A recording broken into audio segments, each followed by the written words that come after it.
Hi friends, నమస్తే. Welcome to Brahma insight channel. Friends, ఈరోజైతే మనం సేవింగ్ కానీ ఇన్వెస్ట్మెంట్ కానీ చేసేటప్పుడు ప్రధానంగా 3 పిల్లర్స్ అయితే గుర్తుపెట్టుకోవాలి ఫ్రెండ్స్.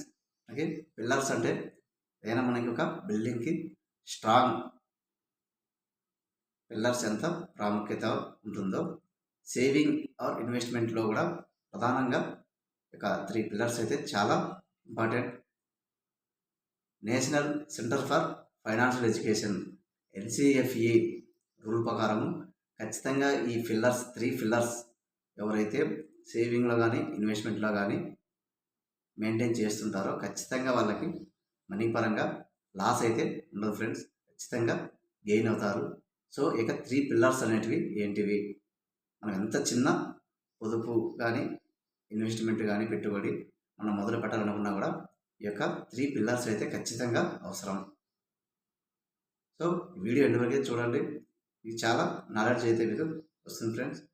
సేవింగ్ చేయడానికి కూడా చాలా యూస్ఫుల్గా ఉంటుంది ఫ్రెండ్స్. ఫస్ట్ 3 పిల్లర్స్లో first pillar safety, second one growth, third one వచ్చేసి లిక్విడిటీ.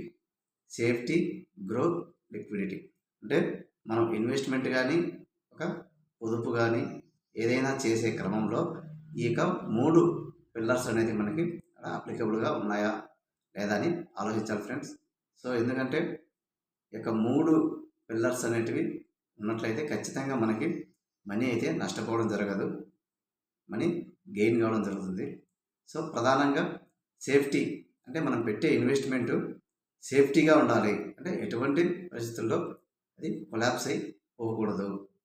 అంటే మనం ప్రధానంగా మనకు ఇక ఫైనాన్షియల్ రెగ్యులేటరీస్ యొక్క ఆధీనంలో ఉందా లేదా, మన చేసే ఏ సంస్థ కానీ ఏ పెట్టుబడి కానీ ఏ పొదుపు స్కీమ్స్ కానీ ఏవైనా కానీ ఇక గైడ్లైన్స్, ఫైనాన్షియల్ గైడ్లైన్స్ అయినా RBI కానీ SEBI కానీ ఆ తర్వాత IRDA, PFRDA ఇక ఈ గైడ్లైన్స్ యొక్క ఆధీనంలో ఉన్నాయా లేదా చెక్ చేసుకోవాలి. మన మనీ అయితే ఎటువంటి పరిస్థితుల్లో కొలాప్స్ కావడానికి అవకాశం ఉండకూడదు, అది చెక్ చేసుకోవాలి. తర్వాత గ్రోత్, మనం ఎంత చేసినా కూడా మన అమౌంట్ అనేది గ్రోత్ అనేది లేకపోతే మనం ఎన్ని రోజులు పొదుపు చేసినా వృధా అవుతుంది. కాబట్టి గ్రోత్ అనేది మనం ఖచ్చితంగా పరిగణలో తీసుకోవాలి. మనం పెట్టిన అమౌంట్ ఏ ఒక 5 years కానీ 10 years కానీ పెట్టిన మొత్తం అయితే డబుల్ అవుతుందా లేదా అనే విషయాన్ని కూడా మనం ఖచ్చితంగా అబ్జర్వ్ చేయాలి. ఇన్వెస్ట్మెంట్ కానీ పొదుపు కానీ చేసే ముందు గ్రోత్ లేకుండా మనం ఎంత పొదుపు చేసినా కూడా మన అమౌంట్ అయితే రెట్టింపు కాకపోతే మనకి వృధా పెట్టుబడి అవుతుంది. తర్వాత వచ్చేసి లిక్విడిటీ అంటే ఫ్రెండ్స్, ఏదైనా మనం ఒక అమౌంట్ మనం ఇన్వెస్ట్మెంట్ కానీ సేవింగ్ కానీ చేస్తున్నప్పుడు ఏదైనా ఎమర్జెన్సీ టైంలో ఎప్పుడైనా మనకి అది తిరిగి వెంటనే మనకి డబ్బు రూపంలో మార్చుకునే విధంగా ఉండాలి. సో అది కూడా చాలా ప్రాముఖ్యం ఈ యొక్క సేవింగ్ అండ్ ఇన్వెస్ట్మెంట్ పాలసీలో. కాబట్టి ఎప్పుడైనా మనకి మనం చేసే డబ్బుది లిక్విడిటీలా మారే విధంగా ఉండాలి. సో ఇలాంటి ఈ 3 పిల్లర్స్ను పరిగణలోకి తీసుకొని మాత్రమే మనం సేవింగ్ ఆర్ ఇన్వెస్ట్మెంట్ చేసినట్టయితే ఎప్పుడు కూడా మనం నష్టపోకుండా ఉండడానికి అవకాశం ఉంటుంది. అదేవిధంగా ఫ్రెండ్స్, ఎక్కువ సందర్భాల్లో ఇక 3 ఈ పిల్లర్స్ అనేటివి ఒకే స్కీమ్లో అనేది ఉండకపోయినా డైవర్సిఫికేషన్ అంటే వివిధ రకాలమైన గ్రోత్కి అయితే ఒక లాంగ్ టర్మ్ ఇన్వెస్ట్మెంట్లో ఏదైనా ఎమర్జెన్సీ ఫండ్ అయితే గిన ఒక లిక్విడిటీ ఎనీ టైం మనకి వచ్చే విధంగా,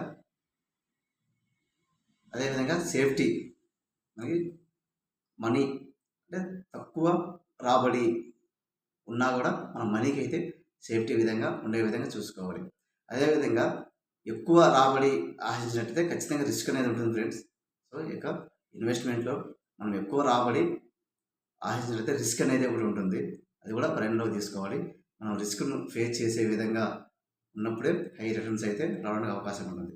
ఈ రిస్క్ అలాగే ఈ పిల్లర్స్ ఏవైతే అన్నీ పరిగణలో తీసుకొని మనం ఇన్వెస్ట్మెంట్ చేసినట్లయితే మన సొమ్ముకు అయితే ఖచ్చితంగా రెట్టింపు కావడానికి అవకాశం ఉంటుంది, మనీ అయితే నష్టపోకుండా ఉండడానికి కూడా అవకాశం ఉంటుంది. ఇది ఫ్రెండ్స్ మనీ 3 పిల్లర్స్ అనేటివి.